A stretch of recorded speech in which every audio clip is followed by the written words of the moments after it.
Las Vegas is not just losing money, it is losing the machinery that once made the city feel alive. Why is this happening now, while the Strip still glows and the fountains still rise into the night? What is being hidden behind the language of innovation, restructuring, and efficiency? Who is really benefiting while jobs disappear, service erodes, and the people who built this city are pushed aside? There is the visible crisis of shrinking tourism. Then there is the quieter one, more dangerous because it is harder to see. The slow removal of human experience from a city that once sold human attention as luxury. This is no longer a warning. It is already in motion. And to understand how far it goes, you have to follow the system all the way inside. Remember the real Las Vegas, the older promise, the sound of clinking glasses, the roar around a winning craps table, the feeling that anything could happen in a city built on spectacle, hospitality, and service. A place where visitors felt noticed, even protected. Where a weekend on the Strip felt like a deal too good to last.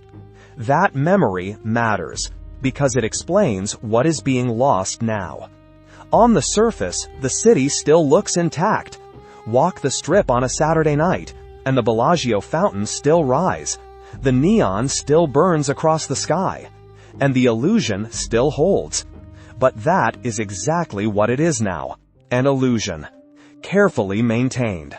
Behind the lights, something is being dismantled piece by piece. Between July and August of 2025 alone, Las Vegas lost 4,300 jobs, mainly in accommodation and food service, the industries that form the city's backbone. And that number forces a much larger question. Is a playbook first tested in Las Vegas now being refined for something bigger? Is the soul of the American service economy being quietly stripped out, one invisible cut at a time? This story unfolds in 3 escalating steps, and it begins at one of the most iconic properties in Las Vegas, the Venetian. Because what is happening there does not look like a routine business adjustment. It looks like the opening move in something colder and more systematic. Not a headline-making collapse, not a dramatic shutdown. Something quieter, more controlled, more precise. Forget the image of mass layoffs announced all at once.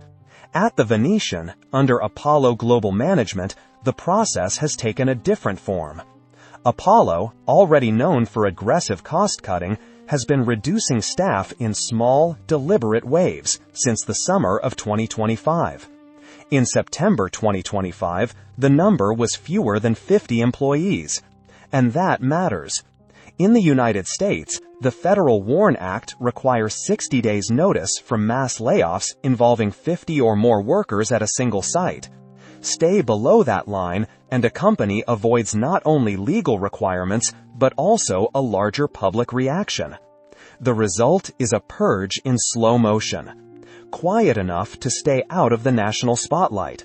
Precise enough to reshape the property without triggering the full weight of scrutiny. This was not the first round. A similar cut in late 2024 targeted about 50 managers.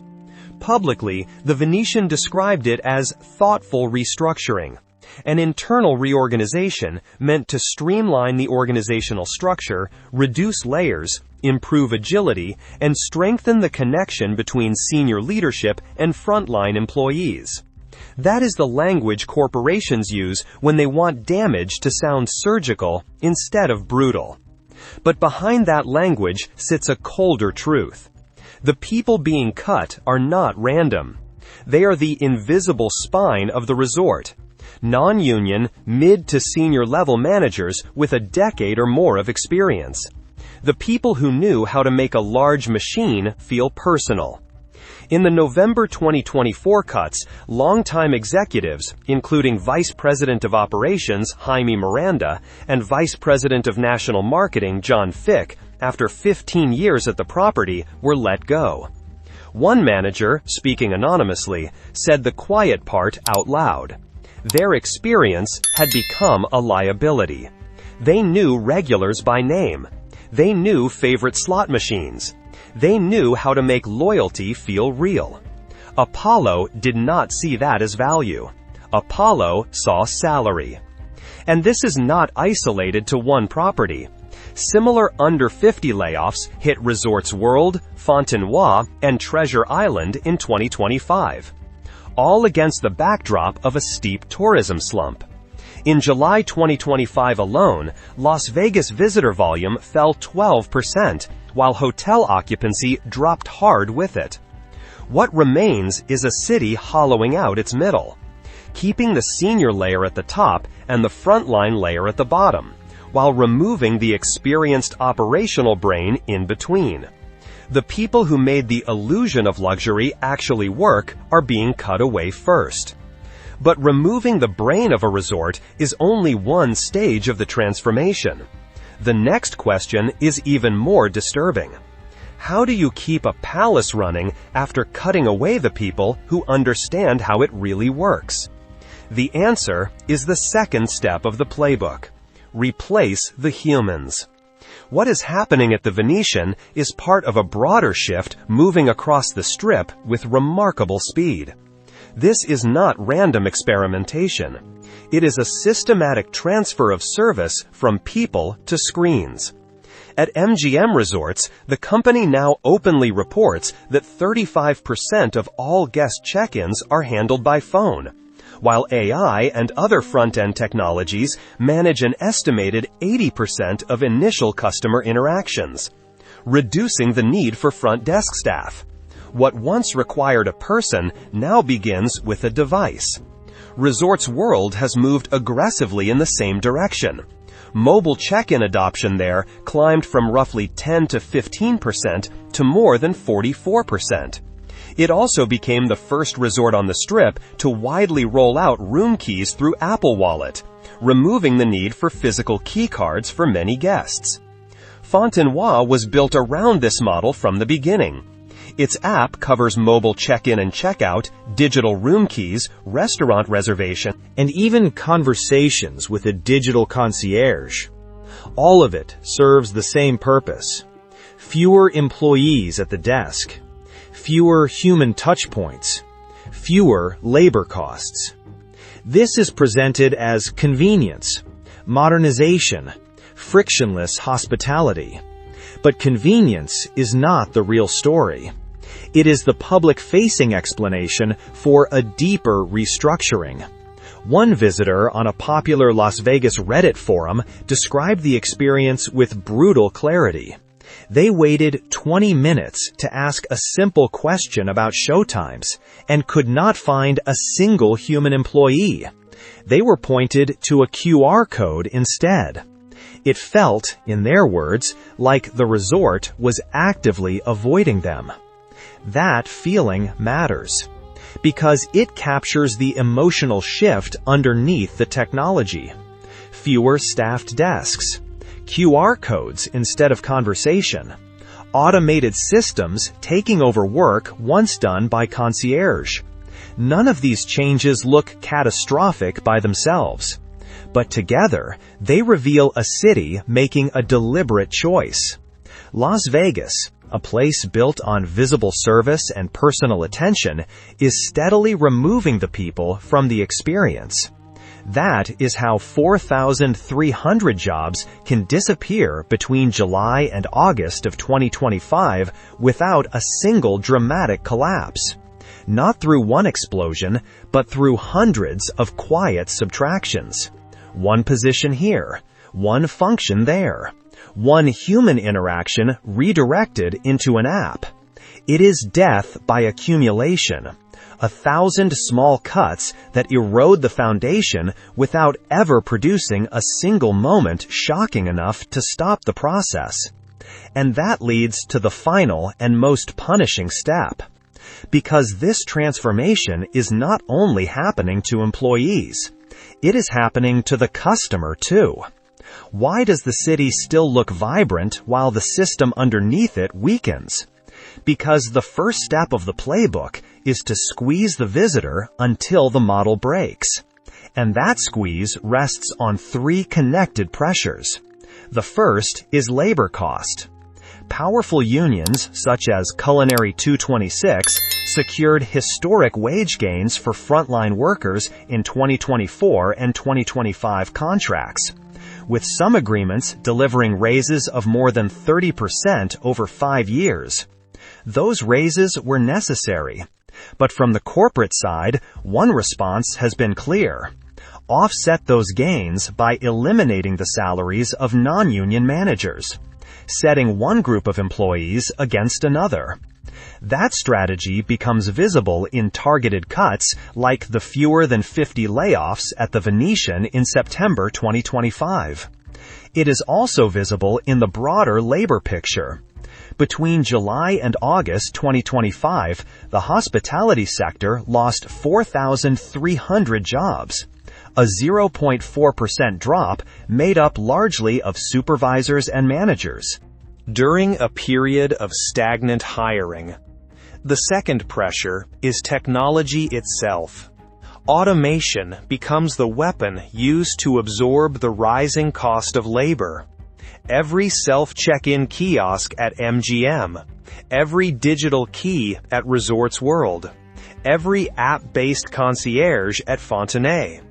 Each one removes another human role from the chain and converts service into a cost-saving system.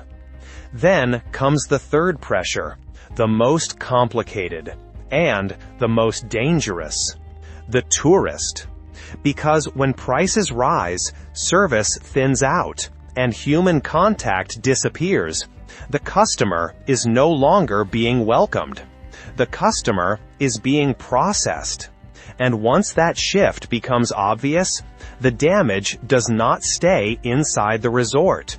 It spreads outward, into the reputation of the city itself. The squeeze on visitors has already produced visible damage. From January to June of 2025, Las Vegas saw 7.3% fewer tourists than during the same period a year earlier. Then, the summer collapse deepened.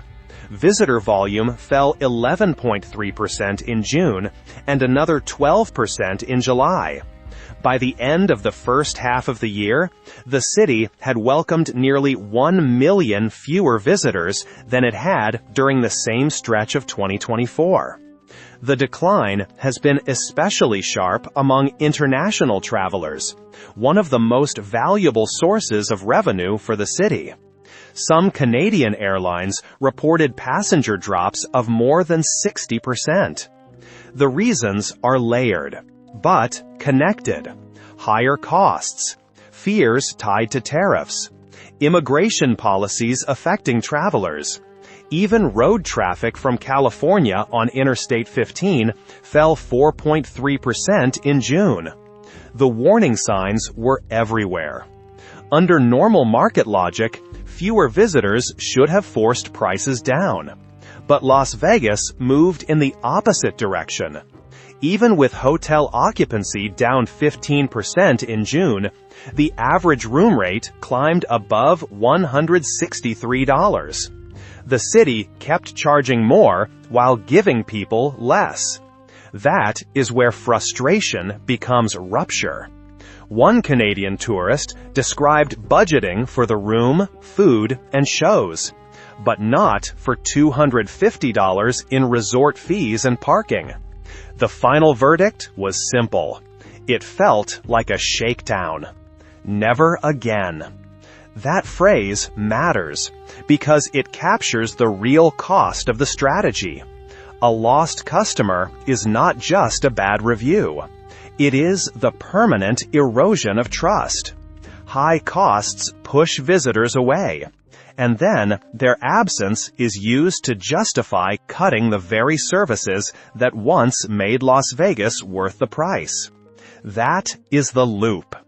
And inside corporate spreadsheets, it can still be made to look rational. On the ground, the picture is harsher. During the pandemic, Workers could at least tell themselves the instability was temporary. Now, the instability looks structural. Union reports describe slashed hours, hiring freezes, and tip reductions of up to 50% in some sectors.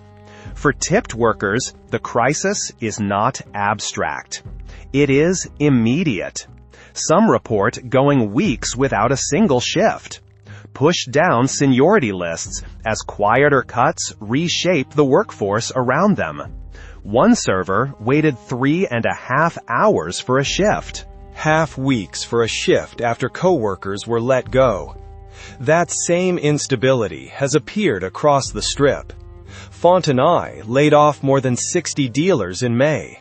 Resorts World cut more than 50 employees. All of this unfolded while the city recorded a 7.8% visitor decline in March 2025, and nearly a 5% drop in gaming revenue. The cuts are not random, they are targeted. MGM eliminated in-person concierge roles at 6 major Strip properties, removing 19 jobs in one move, and shifting 80% of guest interactions to apps. And with that decision, an entire tip ecosystem began to collapse. Bartenders, valets, and bellhops once benefited from concierge recommendations. Remove the concierge, and the damage spreads far beyond a single department. There have been no mass layoffs of the more than 60,000 union workers, but thousands of jobs have still disappeared through phased cuts at the Venetian, the Rio, and other properties since the summer of 2024. And again, the pattern is consistent. The targets are experienced, non-union, mid-level managers, people with 10 to 15 years of institutional knowledge, people whose skill was knowing how to make a guest feel recognized inside a system designed to feel overwhelming. That is why this story is larger than employment statistics. It is about the death of hospitality as a lived experience.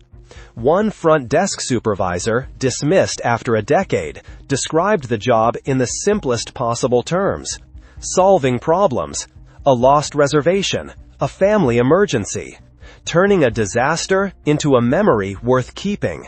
A kiosk cannot do that. It can only return an error message. The old Las Vegas promise was that people came here to feel special.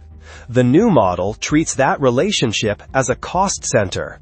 Workers describe being pushed into scripted upsells instead of genuine hosting.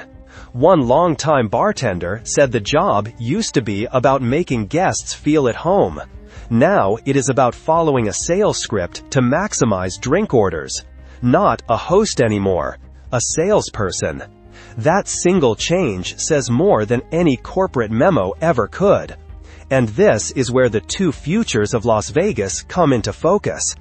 In the corporate version, none of this is decline. It is modernization. Vegas 2.0, a leaner, more tech-driven city built for the 21st century. Digital keys, app-based service, automated interactions. Not greed, they would say, evolution. But from the perspective of workers and guests, the same model looks like betrayal.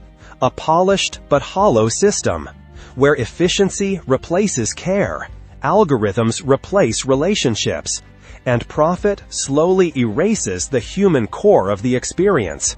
The Venetian, alongside MGM, Resorts World, and Fontenay, has placed its bet on efficiency. But that bet will be tested in moments no spreadsheet can measure. When a guest gets lost and cannot find a human being for help.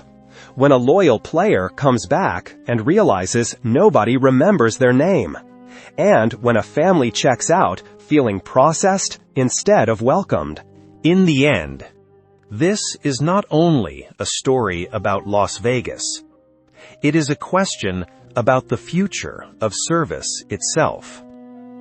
Is Vegas 2.0 the next stage of American hospitality? Or is it a Trojan horse, carrying a system that keeps the lights on while stripping away the human connection that made the whole illusion work in the first place.